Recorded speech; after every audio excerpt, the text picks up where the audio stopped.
Hey, this is Kevin Winston with Digital LA. We are live using Facebook Live at our cryptocurrency Beyond Bitcoin panel at Control Collective in Playa Vista. We've just had an amazing panel with experts talking about what you need to know about cryptocurrency beyond Bitcoin. We've been talking about Ethereum, Dash, EOS, and Ripple, and other cryptocurrencies with great questions from the audience. Hey, audience, yay! Beauregard with Bloq.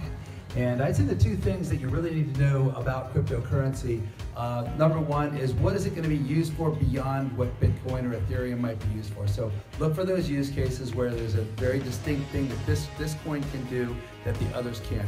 And then I would say look at the team behind it and make sure that they have the expertise in that particular area. Hi, I'm Amanda B. Johnson, spokesperson for Dash.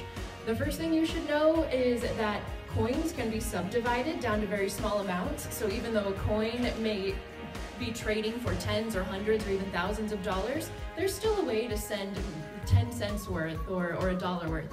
The second thing is, even though it's totally nerdy and it's not sexy, looking into the way a given cryptocurrency is governed is actually everything, because the way that it is governed will determine its entire future. Great, thanks Amanda. I'm Jeremy from Shopin. I would say take a look at the economy of the project and how they're using that economy to solve real world problems, so that there needs to be value in the interaction between parties so that they actually create real value for the economy behind the cryptocurrency. And I think for the future of crypto, I think we should look for projects that are decentralizing the ownership of data and repatriating that to individuals and giving them the power to own and manage the information that's on the internet about themselves, and then permission that out to people who are interested in it. That I think is one of the passions that I'm going to be looking at. Awesome, great tips. And Jim. Hi, my name is Jim Bursch, and I'm the developer of Dash Messaging with Digital Cash. I think the most important thing that people should know is that all these cryptocurrencies beyond Bitcoin are there to solve a problem. And the best way to understand what a cryptocurrency is and what it's doing is to understand the problem that it's solving. And as you're evaluating that, probably one of the best things to do is to look for one that is solving a problem that you have. And if you have the problem, you also have expertise in that. Awesome, great tips. Let's give them a big round of applause.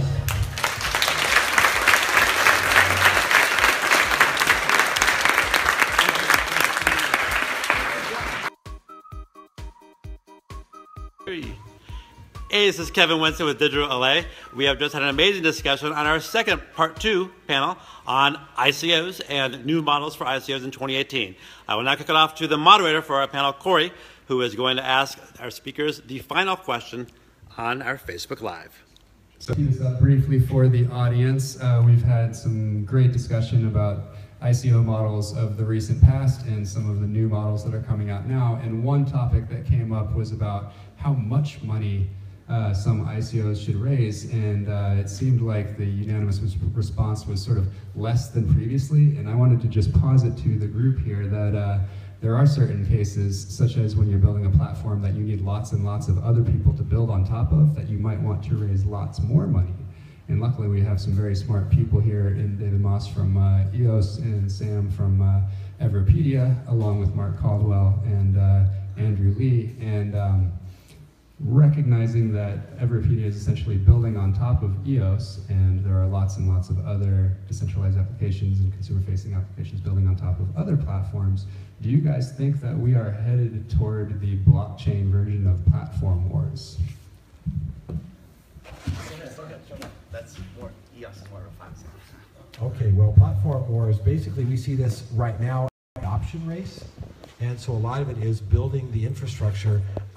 I guess we kind of look at it as, you know, we're willing to put almost all of our money. I'm not sure, I can't go into the details about what we're doing, but you'll probably, if you go out there and read some of the things that have been published for us, outside of the United States, you'll find out that we are plowing the vast majority of our money back into building apps on our platform. And the idea that we look at it as a VHS versus beta race, if those of you were around for that particular thing, is it wasn't about which was the better technology, it was about who had the bigger adoption.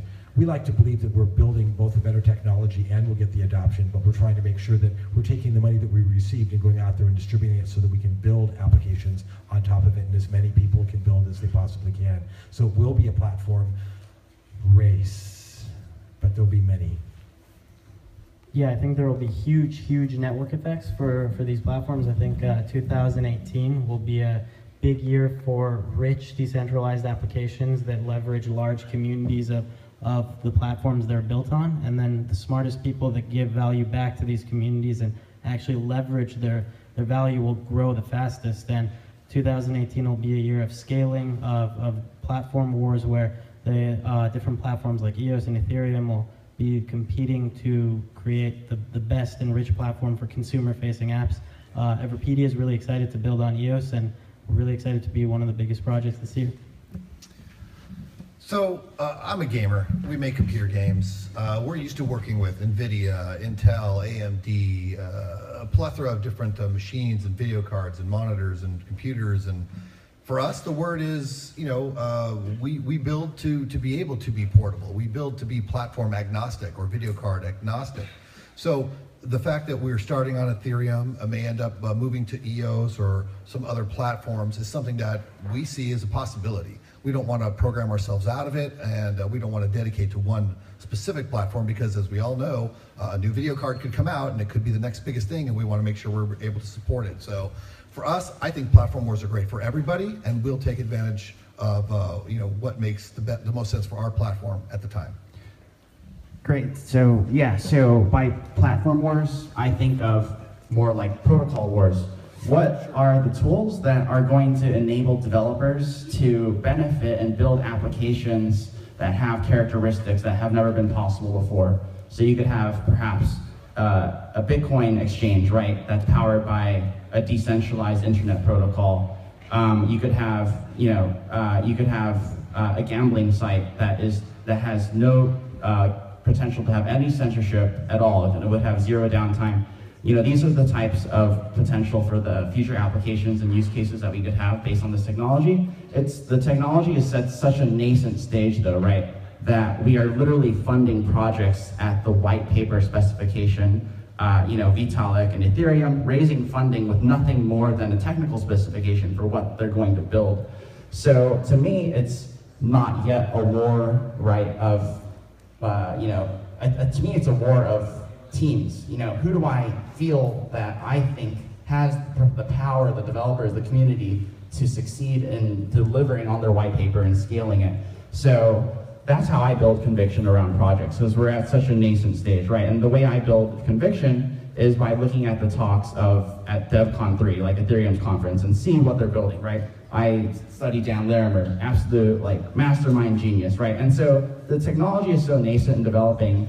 For me, it's really a matter of team wars, and whichever team that I have the most conviction in, I would want to place my bet on them in the hopes that whatever protocol that they're building is going to enable a massive use case that is going to be much bigger than Google, Facebook, anything of that sort. Like, right, if these protocols are successful in scaling and powering dApps, right, I think we're going to see much higher returns than anything we've ever seen, like thousands, tens of thousands of X return.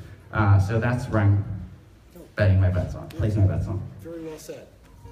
EOS. Awesome. Give a round of applause, everybody.